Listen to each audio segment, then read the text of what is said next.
লাইভাৰ আজি শপত গ্ৰহণ কৰিব অসমৰ নৱনিযুক্ত ৰাজ্যপাল গুলাব চন্দ কাটাৰিয়াই আজি পুৱা 10:30 বজাত শপত গ্ৰহণ অনুষ্ঠান অনুষ্ঠিত হ'ব শপত গ্ৰহণৰ প্ৰাক মুহূৰ্তত শক্তিপীঠ কামাখ্যাত অসমৰ নতুন ৰাজ্যপালগৰাকী মা কামাখ্যাৰ শ্ৰীচৰণত আগবঢ়ালে বিশেষ পূজা অৰ্চনা পৰিয়ালসহ মাৰ আশীষ গ্ৰহণ ৰাজ্যপালগৰাকীৰ উল্লেখ্য যে কালি ৰাজস্থানৰ পৰা অসমত উপস্থিত হৈছিল গুলাব চন্দ কাটাৰিয়া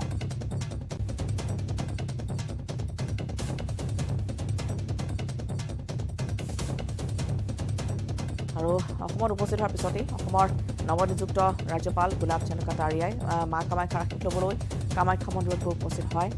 আজি পুৱা 10:30 আছে শপত গ্ৰহণ অনুষ্ঠান আৰু শপত গ্ৰহণ অনুষ্ঠানৰ পূৰ্বে শক্তিপীঠ কামাখ্যা ধামত এনেদৰে অসমৰ নৱনিযুক্ত ৰাজ্যপাল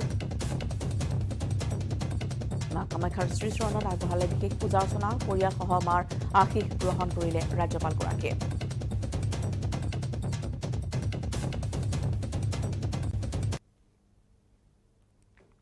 ধুবুৰী গৌৰীপুৰত নিশা গাঞ্জা ভৰ্তি বাহন জব্দ বলেৰো বাহনৰ পৰা জব্দ কৰা হৈছে 82 কেজি 742 গ্ৰাম গাঞ্জা আছাৰীকান্দিৰ পৰা গৌৰীপুৰ অভিমুখে গৈ থকা অৱস্থাত জব্দ কৰা হৈছে বাহনখন আৰক্ষীৰ উপস্থিতিৰ পিছতে পলায়ন কৰে বলেৰো চালকে বাহনখনৰ বডিৰ ভিতৰত লুকুৱাই অনা হৈছিল এই গাঞ্জাখিনি পুনৰ জনাইছো গৌৰীপুৰৰ নিশা গাঞ্জা ভৰ্তি বাহন জব্দ বলেৰো বাহনৰ পৰা জব্দ কৰা হৈছে 82 কেজি 742 গ্ৰাম গাঞ্জা আছাৰীকান্দিৰ পৰা গৌৰীপুৰ অভিমুখে গৈ থকা অৱস্থাত জব্দ কৰা হৈছে বাহনখন আৰক্ষীৰ উপস্থিতিৰ পিছতে পলায়ন কৰিছে বলেৰো চালকে বাহনখনৰ বডিৰ ভিতৰত লুকুৱাই আনিছিল এই গাঞ্জাখিনি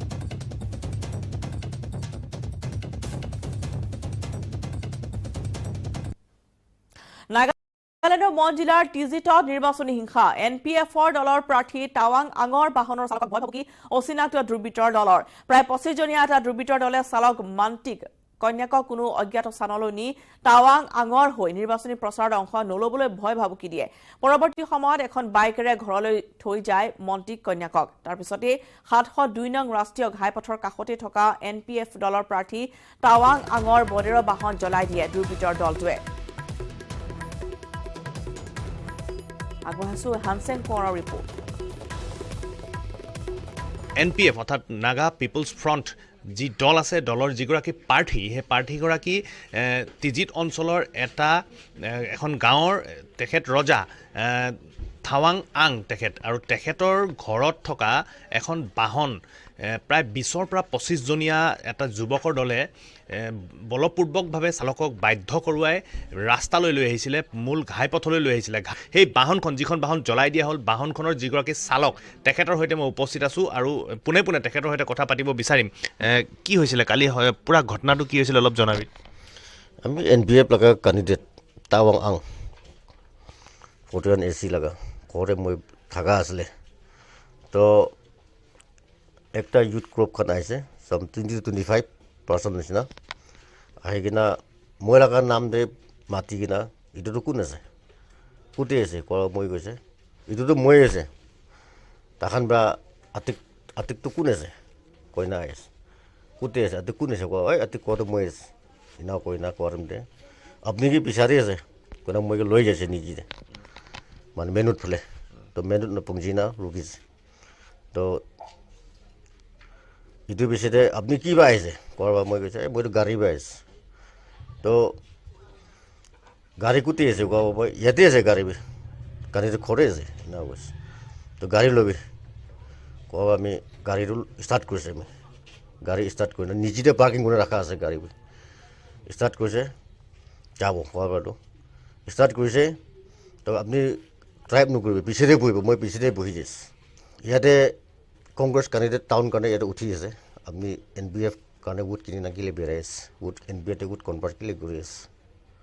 এনেকুৱা কয় না মই কৈছোঁ হ'লে মই এইটো একো জবাব দিয়া নাই আৰু ছেকেণ্ডলি আছে কালি ৰেলী আছে ৰেলীটো ইয়াতে নাথাকিবি কোৱা বেছিতে কেলৈ জবৰদস্ত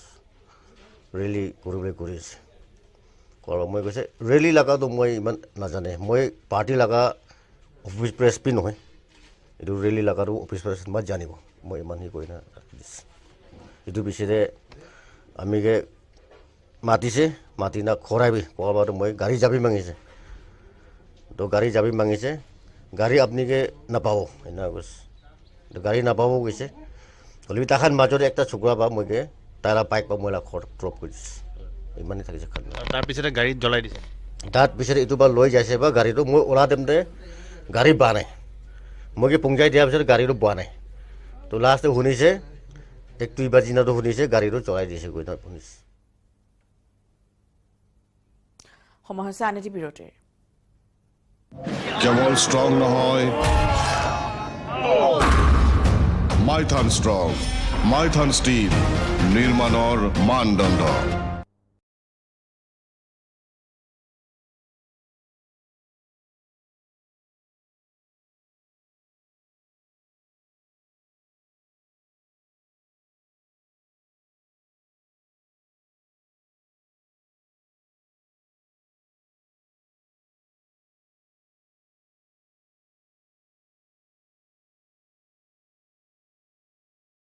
এই ঘটনা সংঘটিত হৈছে শিলচৰৰ লক্ষীপুৰ তৃতীয় খণ্ডত মাতৃৰ আক্ৰমণত গুৰুতৰভাৱে আহত হৈছে স্বামী স্ত্ৰী সংকটজনক অৱস্থাত শিলচৰ চিকিৎসা মহাবিদ্যালয়ত ভৰ্তি কৰা হৈছে লক্ষীপুৰৰ বাসিন্দা নিৰ্মলা সিংহ আৰু তেওঁৰ স্বামী দেৱাশিষ সিংহৰ ঘৰত প্ৰৱেশ কৰি লাঠি আৰু চোকা অস্ত্ৰৰে আক্ৰমণ কৰে দেৱাশিষ সিংহৰ মাতৃ থাম্বাল সিংহ আৰু কনিষ্ঠ ভাতৃ দেৱজিৎ সিংহই জ্যেষ্ঠ ভাতৃ দেৱাশিষ সিংহ আৰু নিৰ্মলা সিংহৰ ঘৰত প্ৰৱেশ কৰি চোকা অস্ত্ৰৰে আক্ৰমণ কৰে মাতৃ আৰু ভাতৃয়ে এটি 2 বছৰীয়া শিশুকো আক্ৰমণ কৰা হয় ঘটনাৰ খবৰ পাই কালাইন আৰক্ষী উপস্থিত হৈ আহত নিৰ্মলা সিংহ আৰু 2 বছৰীয়া শিশুসহ দেৱাশিষক উদ্ধাৰ কৰিছে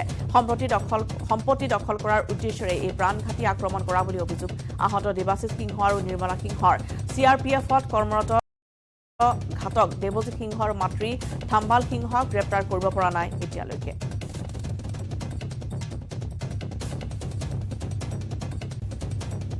उनको बारे में मिलने आया तो देवजीत शाह ने क्या बोला सुबह मॉर्निंग स्टार्ट से 10 बजे से उनका लड़ाई दाव पकड़ के पकड़ के पूरा घर में स्टार्ट हो गया तो मुझे देख के क्या सोचा हाँ ये भी मारना चाहिए उनको भी मारना चाहिए क्योंकि उनका भाई उनका भाभी दोनों को उनका माँ और देवजीत सिन्हा दोनों ने देवजीत सिन्हा CRPF में अभी गवर्नमेंट एम्प्लॉई है लेकिन इन्होंने देखो 10 डेज छुट्टी आके घर में पूरा ऐसे ही खराब कर दिया लेकिन मेरा साथ में देखो दाव में ऐसे पीस करके मेरा ऑल बॉडी मेरा ऐसे ही है देखो तो हिमंत विश्व शर्मा उनका पास में और कलाइन जो थाना है उनको साथ में आपको गिरफ्तार लाइफ टाइम उनको फांसी वार करना है उनको क्या है जबरदस्त उनको कुछ लाइफ होल लाइफ आपको जेल में रहना चाहिए উদালগুৰি কলাইগাঁৱত এক হত্যাকাণ্ড পত্নীয়ে ডিঙি চেপি হত্যা কৰিলে স্বামীক প্ৰতিমা ৰাভাই হত্যা কৰিলে স্বামী প্ৰদীপ ৰাভাক পৰকীয়া প্ৰেমৰ পৰিণতিতে নৃশংস হত্যাকাণ্ড প্ৰেমিক প্ৰণৱ ৰাভাৰে মিলি হত্যা কৰা হ'ল স্বামীক নিশা প্ৰায় 1 বজাত ডিঙি চেপি হত্যা কৰিলে প্ৰদীপ ৰাভাক হত্যাকাৰী প্ৰতিমা ৰাভা প্ৰণৱ ৰাভাক গ্ৰেপ্তাৰ কৰা হৈছে কছাৰীতল গাঁৱৰ গুচাইখাট সুবুতাত এই ঘটনা সংঘটিত হৈছে প্ৰায় 1মান বজাত মোক আকৌ ওচৰৰে ঘৰৰ ল'ৰাই ফোন কৰি মাতিলে আহকচোন এই যিজন ঢুকাল তেওঁৰ নাম প্ৰদীপ আছিল এই প্ৰদীপ দাৰ কিবা হৈছে বোলে লৰালৰিকৈ ঘৰৰ পৰা শুই উঠি আহিলোঁ আহি চাওঁ মানে তেওঁ মাটিত পৰি আছে চুই চাই মানে দেখিলোঁ যে তাৰমানে অলৰেডি তেওঁ ডেড হৈ আছে স্পটটো ডিঙিত পোৱা গৈছে ডিঙি মানে ৰছীৰে ডিঙি চেপি মাৰিছে বুলি সন্দেহ হৈছে আৰু ডিঙিত যিহেতু সম্পূৰ্ণ স্পট আছে ইয়াতে বডি চাই ল'লোঁ চাই এতিয়া আমি ছাছপেক্টে কৰিছোঁ যে ইটছ হোমিচাইড বাট সেইটো ফাৰ্ডাৰ এনকুৱাৰী ইনভেষ্টিগেশ্যনৰ পাছতহে কনফাৰ্মেশ্যনটো হ'ব চ' আমি এইখিনি বাছ এতিয়া মই ইনকুৱেষ্টটো কৰিলোঁ সন্দেহ হৈছে যোনজন ঢুকাইছে লেট প্ৰদীপ ৰাভা তেখেতৰ ৱাইফে কৰা সন্দেহটো হৈছে বাট এতিয়ালৈকে এনকুৱাৰী জাষ্ট আৰম্ভ হৈছেহে খবৰ নিজাম বাতৰিৰ সময় হৈছে আনটি বিৰতিৰ কেৱল ষ্ট্ৰং নহয় মাইথান ষ্ট্ৰং মাইথান ষ্টিল নিৰ্মাণৰ মানদণ্ড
তেখেত প্ৰধানমন্ত্ৰী বাদ দিয়ক তেওঁ সাংসদ নিজৰ সময় য'ত দেউতাক আছিলে মাক আছিল জড়িত ককাক আইতাক আছিল জড়িত তাৰ পৰা হাৰিলে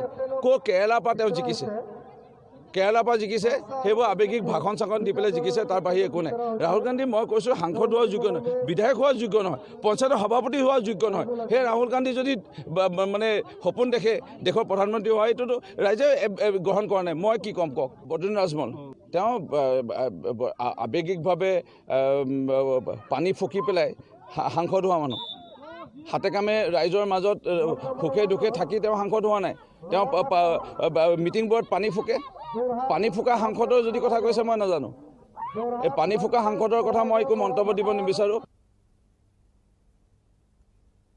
মুখ্যমন্ত্ৰী ডক্টৰ হিমন্ত বিশ্ব শৰ্মা বিষ্ণুৰ অৱতাৰ দুষ্টক দমন সন্তক পালন কৰিবলৈ হিমন্ত বিশ্ব শৰ্মাৰ আবিৰ্ভাৱ হৈছে চৰাইদেউ জিলা নেটবল সন্থাৰ উদ্যোগত পাটশাকুত অনুষ্ঠিত হোৱা আন্তঃজিলা নেটবল প্ৰতিযোগিতাৰ শুভ উদ্বোধনী অনুষ্ঠানত উপস্থিত থাকি এই মন্তব্য কৰে বিধায়ক ৰূপজ্যোতি কুৰ্মীয়ে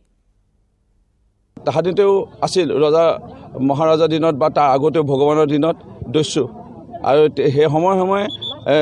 দস্যু জন্ম হৈছিল সময়ে সময়ে প্ৰভু বিষ্ণুৱে কৈছিল মই দুষ্টক দমন আৰু শান্তক পালন কৰিবৰ কাৰণে সময়ে সময়ে জন্ম ল'ম মাননীয় মুখ্যমন্ত্ৰী ডক্টৰ হিমন্ত বিশ্ব শৰ্মা ডাঙৰীয়া বিষ্ণু অৱতাৰ ৰূপে জন্ম হৈছে আৰু এই দুষ্টক দমন কৰিব আৰু শান্তি অসম হ'ব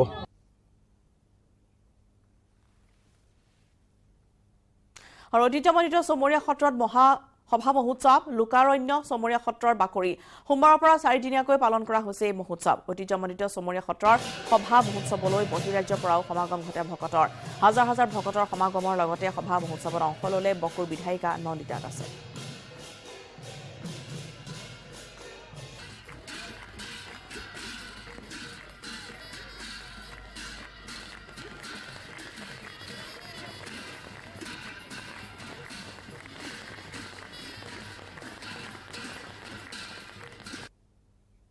যুদ্ধৰ বৰ্ষপূৰ্তিৰ প্ৰাক্ষণত পুনৰ ইউক্ৰেইনত আক্ৰমণ ৰাছিয়াৰ আমেৰিকাৰ ৰাষ্ট্ৰপতি জো বাইডেনৰ কিভ ভ্ৰমণৰ পিছতেই ৰুছ সেনাৰ আক্ৰমণত পুনৰ কঁপি উঠিল খেৰচন চহৰ খেৰচনত ৰুছ সেনাই কৰা আক্ৰমণত 6জন লোক নিহত হোৱাৰ বিপৰীতে আহত হৈছে প্ৰায় 12 জন ৰাছিয়াৰ উভয় সদনক ৰাষ্ট্ৰপতি ভ্লাদিমিৰ পুটিনে সম্বোধন কৰাৰ পিছতেই খেৰচনত ভয়ংকৰ আক্ৰমণ কৰিলে ৰুছ সেনাই খেৰচনৰ ৰাজহুৱা পৰিবহণ স্থান আৰু আৱাসিক অট্টালিকাৰ ওপৰত ৰুছ সেনাই কৰে এই আক্ৰমণ ৰাছিয়াৰ আক্ৰমণত 6জন লোকে প্ৰাণ হেৰুওৱাৰ লগতে বিস্তৰ ক্ষতিসাধন হৈছে অঞ্চলটোৰ উল্লেখযোগ্য যে পৰ্যটক খেৰচনত 58 বাৰকৈ আক্ৰমণ কৰিছে ৰুছ সেনাই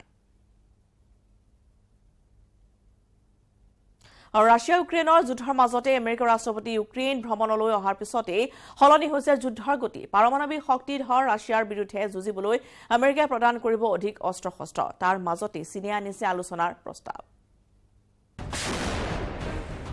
Это наша земля.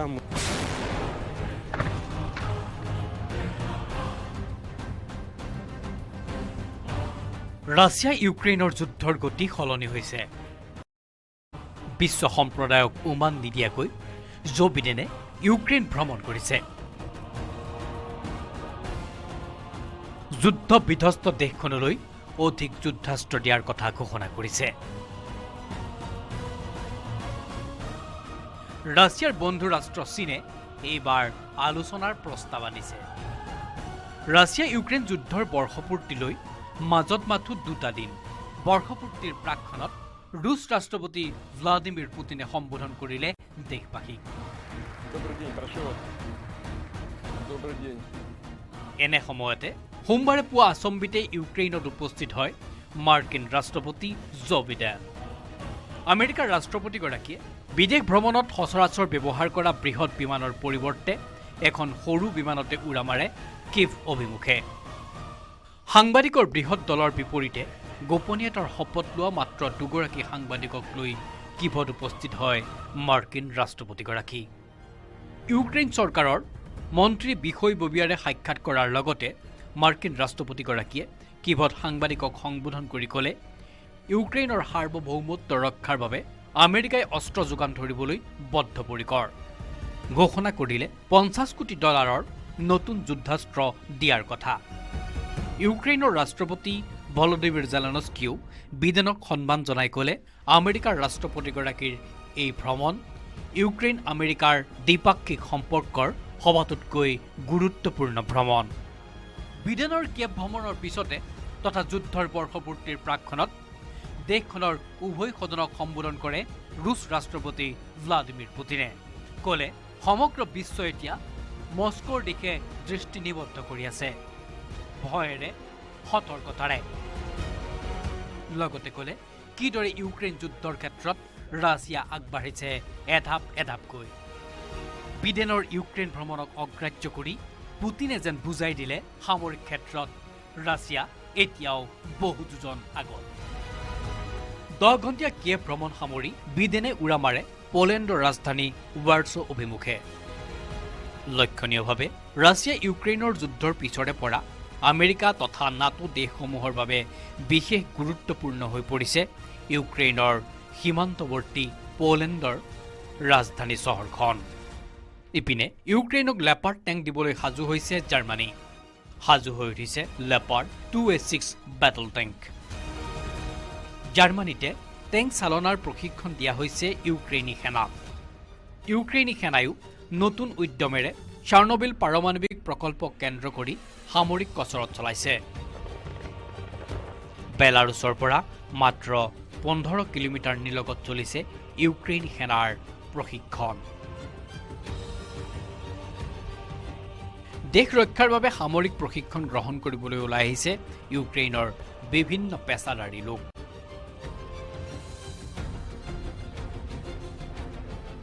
দেশ ৰক্ষাৰ স্বাৰ্থত সকলো যেন এতিয়া একোজন সৈনিক। কেৱল সামৰিক ক্ষেত্ৰতে নহয়, কূটনৈতিক ক্ষেত্ৰতো আগবাঢ়ি গৈছে ইউক্ৰেইন।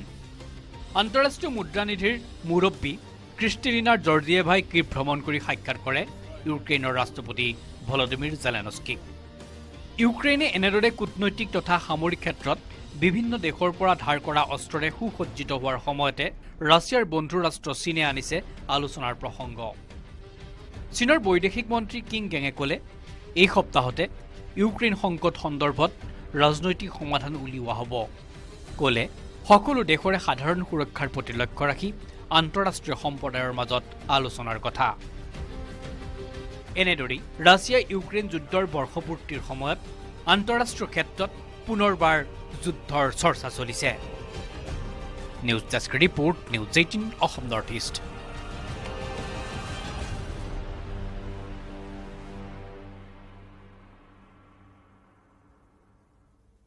আৰু সমস্যা লাইভৰ পৰা বিদায় লোৱাৰ নমস্কাৰ।